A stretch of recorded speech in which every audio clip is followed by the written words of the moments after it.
We come to the duel in the Formula 1 calendar in this F125 My Team Career Mode back as the owner-driver. It's the Monaco Grand Prix, and as you can see, we've got a slightly different colour scheme for today's race weekend. As per usual, the Monaco race is a pretty great first location for a first one-off livery and colour scheme, which we'll get to in a moment. But we've got to go through what happened last episode quite quickly. If you did miss that one, be sure to go check that out, as we had engine failure galore at the end of the Saudi Arabian Grand Prix. Clearly the high temperatures in Jeddah getting to the teams, and two drivers in particular of Leclerc and the race leader up until the second last lap, Alexander Albon, dominating things. And in the end, we ended up with a change of lead onto the last lap. Unbelievable scenes in Saudi Arabia as Russell and Verstappen ended up being fighting for 1 and 2. They were fighting for 2 and 3 for most of the race, but onto that last lap, Russell swaps over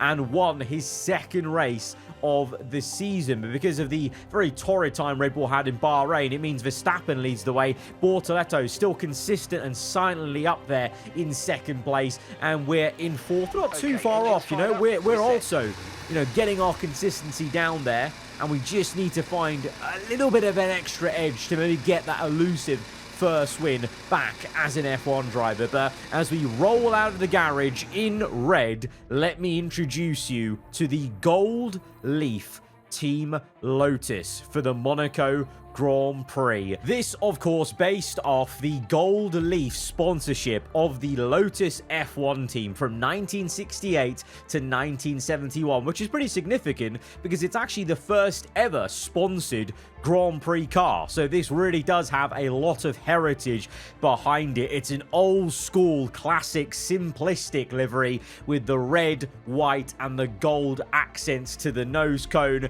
and a very simple Gold Leaf Team Lotus logo incorporation along that split line of the red and white. A lot of famous names drove for Lotus when they were known as Gold Leaf Team Lotus, and there were two different championship wins in 1968 and 1970 with versions of the infamous Lotus 49 chassis. And now this will become part of our team's history in this My Team Career Mode. And speaking of this team's history in this series, many of you have thankfully enjoyed the different sort of liveries, the mods we've done over the seasons, and I always get questions about downloading them, and in the past I have made them available through other avenues. But finally, I'm happy to announce today I have finally gotten around to launching my own Patreon to make these mods available. Now, right now, as I speak, the Aarava Archer Racing Season 3 liveries, the base and the variants, are all up there for free. So all you have to do is just join as a member for free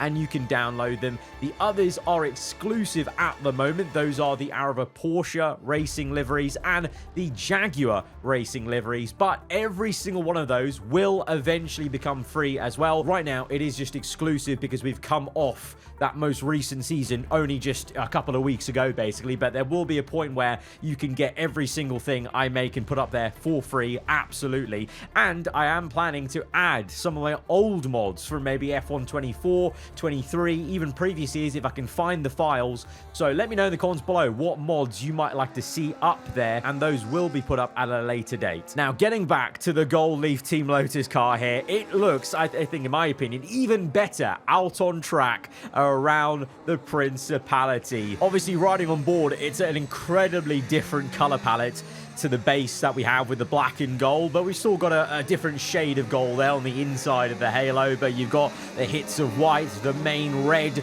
on the chassis, and the logo swapped over to the Gold Leaf one. But I think compared to the studio shots, when it's out there on track, this silhouette looks much better, you know, in proper lighting, where you can see that contrast and you can actually see it in motion, basically. You know, sometimes the old school liveries where they're so basic and they're made for a much chunkier rectangular shape doesn't always translate to a modern F1 car, but I think this fits pretty well. As we barrel through now the final corner, the sun in our eyes, and we start our first flying lap in Q1, and obviously the most important qualifying of the entire season. You have to qualify well here to have a really great chance. You know, things can happen in the race, and more often than not in the game, Monaco, things do happen, but you can't guarantee on something happening. So I'd much rather be in the top 10, nay, even the top 5, and see if we can continue the last 2 episodes of having a decent qualifying here, as I let Taylor Barnard go on the outlap, but I've actually ironically caught him up. So I should have given him more of a gap, really, because he almost holds me up into the last corner. A little bit wayward there with a bit of understeer, so that's a little bit frustrating from my side, but nonetheless, we go quickest of all, and I can't really complain, because that is the best way to start off a Monaco qualifying session. Seeing your name get up to the top. What? Excuse me? What? FIA. 5-place penalty for contact with Barnard. The guy I just complained about who held us up. He's now overtaken us on the in-lap. That's not even a touch. And he was the one who turned into us. He was making an overtake. I let him by. That's the only reason I slowed up on the inside there. He's the one who's gone for the move, got the angle wrong, and maybe clipped us, if that, because the hitbox maybe got clipped. But in reality, we didn't actually even make any actual contact. The hitbox made contact, the invisible hitbox. Unbelievable, FIA. Ridiculous. Absolutely ridiculous. So, we're through into Q2, but we've got a 5-place penalty in the place where I just spoke about it being the most important place to qualify. Where is Verstappen, by the way? That's concerning. Where is he? Oh, Lord. 16th place. He's just made it in. That's a bad omen, I feel, for the team. Taylor Barnard did all of that to come last place, 2.5 seconds off the base. What are we doing here? Brother, what are we doing? Honestly. Fellow compatriot as well. Bloody Nora. Right. Well, the best thing we can do is try and stick it on pole, and then we'll be, well, where we are right now, P5 on the grid. That's frustrating, and that's going to be playing on my mind a little bit now as we go into the next part. We need to maximize everything to now equate, or, you know, negate the 5-second penalty. That's the word I was looking for, as we barrel it into turn 1, aggressive on the curb, very, very close to the wall there, and the Ferrari was coming out the pit lane, so that could have been a bit sketchy. We did well not to get spooked in that situation with a car on the right, wall on the left, and oh no! Are you alright? Engine off, engine off. Doesn't matter. Doesn't matter. I'm an idiot. I'm an absolute idiot. We didn't get spooked by the wall on the left. We certainly got absolutely checked by the wall on the right. Oh, brother. Oh, it's such a messy qualifying now. You know what's happened there is I understeered on the previous left-hander there, and I think I tried to basically judge that, oh, the car's going to understeer again through the right. It absolutely didn't. So we basically just ended up going straight towards the wall. Most of the time, the car does understeer there a little bit, and Monaco is about trying to get right to the limit, you know, literally a pixel away from the walls. And unfortunately, maybe with the pressure of knowing I had to try and get pole to even just get P5, I've bottled it and we put it in the wall. And there's nothing much I can really explain there. I literally just drove into the wall. We turned in way too early, and I've misjudged that. But I think, yeah, it was the pressure of knowing we had to maximize everything. And unfortunately, now we're down and out. And of course, at my funeral here in Monaco, of course, now the 2 Williams Porsches get up into P10 after their struggles. Unbelievable. Verstappen P5. At least Gabriel Bortoleto has joined me. One of the early championship contenders is here in P11 with me out of qualifying. So at least that's something. But we've got a 5-place penalty, remember? So not only are we P16 and out, we'll be 5 places back. So basically, towards the back of the grid at Monaco with maxed out cars. Brilliant. Formula One returns to Monte Carlo once again today, home to the world-famous Monte Carlo Casino, first opened in 1863, and of course a certain road race first held in 1929. There is no greater an occasion, no more valuable a win than the Monaco Grand Prix. It's time to see how our drivers are stacking up after yesterday's exciting qualifying session. Charles Leclerc lines up on pole position, just ahead of George Russell, who starts this event from P2. Considering the rest of the grid, we have Gasly, Aaron, Zach O'Sullivan, and Verstappen. Pepe Marti, Albon, Lawson and Zane Maloney, Bortoletto, Bashir, Nicholas Solov and Norris, Fittipaldi, Martins, Lance Stroll and Jack Doohan, Crawford, Button, Barnard and Isaac Hadjar rounds off the grid. Now, it's almost time for lights out, so let's go down to the track. Well, we welcome you to the broadcast. It's going to be some race today. First of all, introductions. I'm Alex Jakes. Alongside me for this one, Anthony Davidson. Now, those final hours before a race, did you have a routine? Well, for them, you've got your pre-race rituals that you go through. You see different drivers that, some have got their headphones on, they're listening to the music. Some drivers really absorb the energy from the crowd and they're there waving to them. Other drivers, they go within themselves. They chat to their engineers, absorbing that information, that vital information that you need to carry you through the race. And, those pre-race rituals are essential to making things systematic. We do a lot of Grand Prix in a season, and the more systematic you can be, the easier you are within that environment. I admit it's not the strongest start for the first one-off livery of the season. Doesn't really bode well for the future one-off liveries that are coming, by the way. But let's see if we can turn this one around. If we do, then maybe we can revisit that sentiment about this one. As we are P20 then, as Hadjar, I think, has got a penalty of his own. And so we are very near to the man who gave us that 5-second penalty, 5-place penalty, and may have screwed with our head a little bit then in Q2. So let's hope we can stay out of his way and make our way up the order. But we did swap the tyre out because my team wanted me to start on hard, because literally everyone apart from me has started on hard tyres. But I just think around Monaco, with a mandated 2-stop as well, I think the chance for the need for an early pit stop is high enough where you don't want to waste it on a hard tyre at the start of the race and then having to go back to that hard tyre that's now being used. So we've gone with a medium. It's why the 2-stop rule's been brought in, because of that race that happened where there was an early safety car and everyone went from mediums to hards to the end. I'm basically looking to do that if there is a safety car, maybe added in with that second stop. And you may have noticed also we did go down one less lap of fuel, so using all the tools in our arsenal to try and get up the order from P20 here at the Monaco Grand Prix. Lights out, and we're underway, and there are so many cars between us and turn 1. It is slightly depressing, and it is a little bit frustrating here, because this is the mess of being in the thick of it at Monaco. I'm just blocked in. There was nowhere to go. We're still P20 after turn 1, running up the hill. There's side-by-sides all the ahead of us, and the Mercedes has had a crash with the Audi ahead, and we've been caught up in it. Classic stuff here. This is what you want to avoid as a top team, being in the mess. We're part of the mess today at the start. We've got no front wing. This livery was meant to be a throwback to the late 1960s, 1970s. Well, our car without the front wing certainly looks like that sort of car now, doesn't it?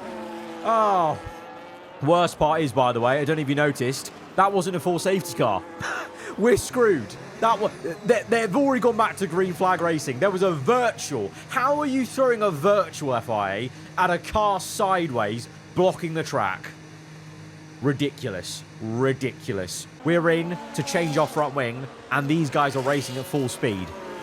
We have a long evening or afternoon ahead of us, as Leclerc leads the way, by the way, from pole position. So the home favourite in very Monaco-esque colours, you got to say, in the McLaren Marlboro car in P1, followed by the 2 Red Bulls, and then it's the 2 Williams Porsches. What?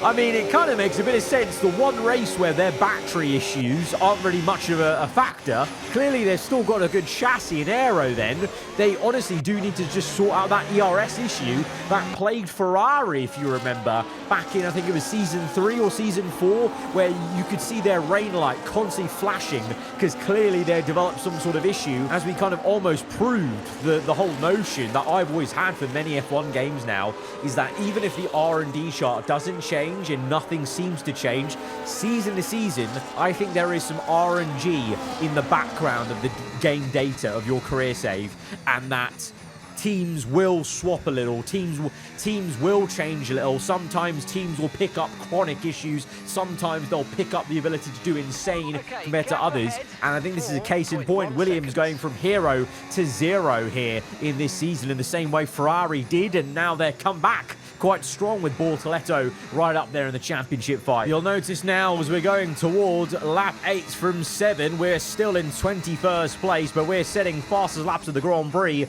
and we are within now 3 seconds to Hadjar and gaining very quick. And more so, this just shows how ridiculous the dirty air is and how much slower you go in traffic, as all those guys in the bottom half of the table on the ladder on the left are in traffic, whereas Leclerc, he sailed away 3.2 seconds ahead of the next car. But you can see these guys are all bunched up together, so the bottom half of the top 10 going at a slower pace than Leclerc and going at a slower pace than myself, because we've basically been trading fastest laps.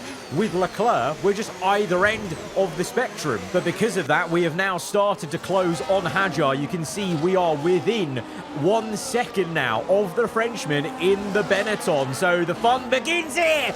No, not quite for Lando Norris. The fun is ended for the man who lives here in the Principality. Well, he can go home early. He's out of the race. The tyre wear's got to him. His rear end going out towards the wall, and he could not save it. Clipped the wall. Tyre sheared off at, oh lord, there's a mess and a half of the hairpin at Radion. What is going on here?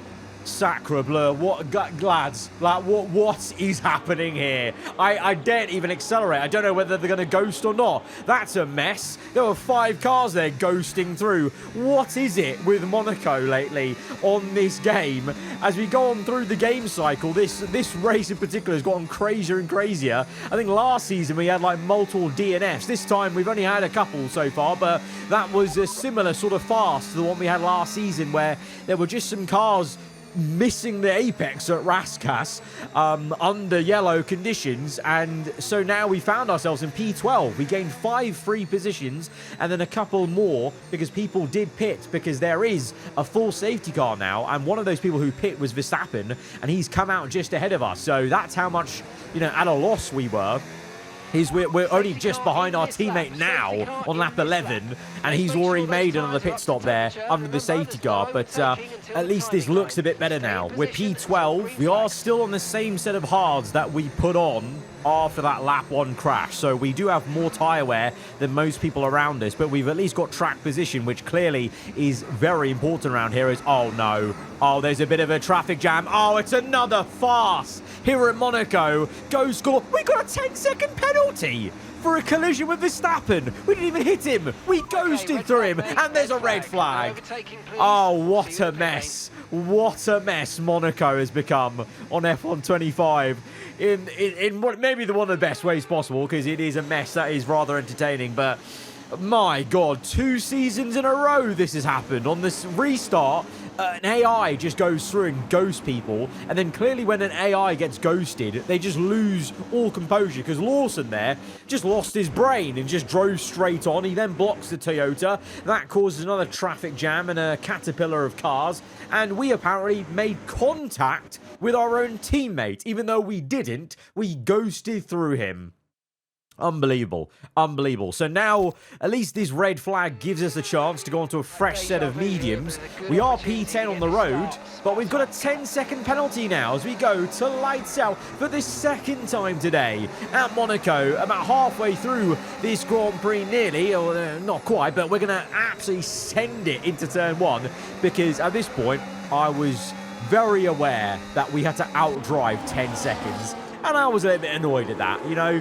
Yeah, sure, we finessed our way up to P10. We shouldn't really be this high up at this point in the race, having been stone dead last. But, you know, beggars can't be choosers. But in the same way, I also can't, you know, choose to not get that weird 10-second penalty glitch with the Raskas stuff. But we are literally launching it. I've just done Albon at Mirabeau. We did Bortoletto round the outside of the hairpin, no less. So we've absolutely embarrassed Scuderia Ferrari. And now look at Aaron, the rain light flashing. What did I talk about? They have legitimately got an ERS issue in the same way Ferrari did the seasons ago. That you cannot deny that is what's going on with Williams this season, because that rain light should not be flashing on the same lap as the red flag restart has occurred. Unbelievable. So that's how we just walked around Aaron on that part of the circuit, and now we find ourselves, I think 2-3 laps later,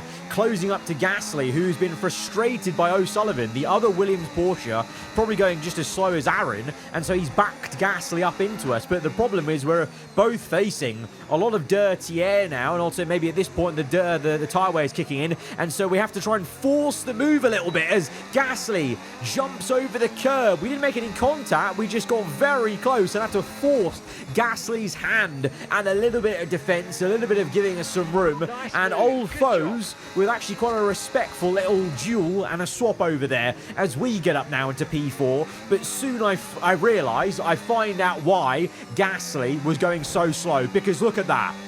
I don't know what voodoo O'Sullivan and Williams Porsche have, but the second I got near to the rear end of this second Williams, it was like the car lost all composure. It was like the dirty air was turned on 50 X5, you know, times 50, because you saw the way the car just drifted towards the wall at the back, and there was no front end whatsoever. Here again, lap 22, we close up again. Now the tyre wear is absolutely kicking in with the icon orange, but I just can't get my nose near to O'Sullivan's car. As soon as we get under 1 second, we completely lose all grip. And that might just be the dirtier in game, but it felt like it was more ridiculous with this specific one car of O'Sullivan than any other car I've raced against. Like, we close up at the hairpin, and I'm trying my best, and to be fair to O'Sullivan, he defends very, very hard, but it was like there was like some sorcery going on. I just could not get past this guy, and I almost, well, I didn't really want to make fun of Gasly anymore for the way he got stuck behind him, because clearly we both basically faced the same issue. So O'Sullivan, fair play. I don't know what you're doing, but you've made it impossible to overtake you at that point. To the point where on lap 24, my in-game engineer says I should pit, and I agree with him. We should pit now. I'm actually going to the hard tyres. The original plan was to go a bit longer and go into another set of mediums, but these mediums have been awful. I mean, our tyre icon on the bottom right there is brick red. So yeah, those mediums are bad. I'm going to go into a U set of hard tyres. It says I've only got a U set. I kind of hope it's like a U set that's from a previous session where it's not actually that used. Let's see as... Oh, this is the 10-second penalty. Oh, this is so painful. Oh, that was bad. 2.4 for the actual pit stop. Good work, boys. Yeah, I was correct. The hard tyre was, it's used. It's only got a couple of percentage points of tyre wear, so that's fine. But, oh my God, that was really painful. So now, I've got to outdrive a 10-second penalty on this early pit stop. This has got to be the best undercut of my life. But you know what? I reckon we'll actually do it because the tyre wear was so bad. I guarantee the rest of these AI were also feeling as bad tyre wear as me. So like a brick red tyre icon, if we could see their heads-up display, as we already get ahead of Hadjar and Lawson by a country mile, and we're closing up to Crawford. We're again sitting purples. I genuinely think, I mean, they do look quite slow, like Leclerc's leading. Look how slow those two are. O'Sullivan and Gasly. Gasly's stuck behind him again, just like before, but they're going so slow. You can even tell. Even these Ferraris and Verstappen as well, they're crawling along. The tyre wear is, I'm sure, it's got to be at least over 70% for all these guys. So I reckon by biting the bullet early, our undercut, well, clearly it's massive because we're already up to P11 now. We're ahead of Aaron on lap 27.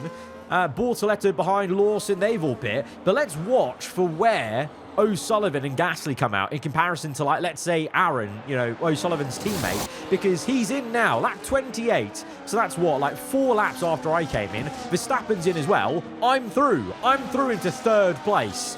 And that may seem surprising, but look at this. Gasly, he only pit 2 laps ago, and he's ahead of O'Sullivan. Aaron, in the other Williams Porsche, he was way by. He was like 5 seconds back from Gasly, let alone O'Sullivan, and now he's multiple seconds ahead of O'Sullivan. O'Sullivan's gone from 3rd to 10th. That's how awful the tyre wear was, but that's how stubborn some of these guys were. It was like in real life. Like, sometimes drivers and teams are so stubborn to pit in Monaco that they just screw themselves over if inevitably everyone makes that extra pit stop, which in this case they have.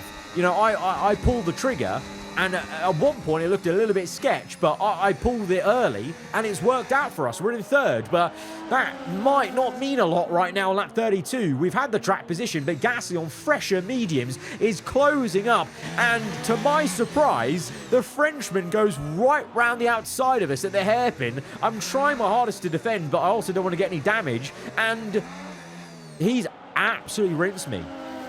I've just been rinsed by Pierre Gasly on the outside there, and I have no answer for it. I got caught napping, I'll admit. I didn't really realise he was catching us, but that Red Bull has actually got way more pace than me, and I didn't realise that. You know what's happened there is O'Sullivan was so slow in the second phase of that race that I overtook Gasly because he was just getting held up by that dirty air. But in reality, that Red Bull Ford is so much quicker than our car today around Monaco.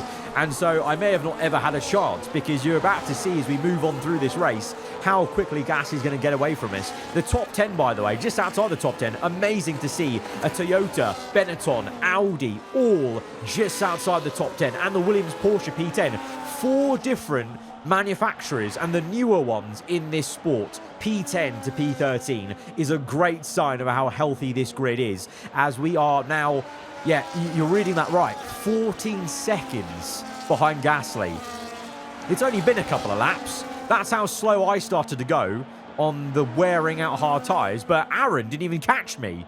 He's still 5 seconds down the road, so it's just the Red Bulls that were that quick, basically, but they weren't quick enough, because one man has been the quickest man, dominating these streets like it's as if he knows them like the back of his hand. Oh wait, it's because he does. It's Charles Leclerc, the man who used to be a boy around these streets of Monaco, in Monaco colours of the red and white of McLaren Marlborough, is going to come through the final 2 corners, and he is going to win his home race, the Monaco Grand Prix, for a 2nd time in his career. Crosses the line. Lord Percival has done it. Unbelievable. And that probably makes up for all the disappointments he's had so far this season with McLaren. He's been on pole 3 different times and not won from that pole. But today, he has changed that. And for us, well, we may have had a 10-second penalty. We may have broken our front wing. We may have been last. But from last and through all of that, we've ended up in P4. I think that is an amazingly successful Grand Prix and comeback here at Monaco. Maybe one of my best drives in terms of just getting through the adversities and never giving up. You know, like I say never in Formula 1. At one point, with the front wing off and 21 seconds down the road on lap 2, you probably didn't think I was going to be P4. But we've done it. Fair play, I think. That's a solid effort. What a drive! What a driver! Charles Leclerc takes the victory. Taking victory at their home circuit as well. What a place to do it. The fans are loving it. They're lapping it up. They have been all weekend long, and they have delivered what the fans wanted to see. It was a tough tussle on the racetrack. It is now time for the celebrations. And there can only be one on the top step. Today, his name is Charles Leclerc. Leclerc's won it, but it's actually his old team Ferrari and Bortoleto that have snuck into P1. Bortoleto having quietly an amazing season with Ferrari, with consistency there, and no doubt. But Leclerc jumping up the order in the Drivers' Championship, and the Constructors, well, Williams, Porsche get off the mark in a big way, even with O'Sullivan going down the order. And that was another cracking and exhilarating Grand Prix where you just still can't call where this season's going to go. Guys, if you have enjoyed it, hit the like button. Let me know what you thought in the comments below. If you're around here, then do get subscribed for weekly Formula 1 content. I'll see you guys next time. Goodbye.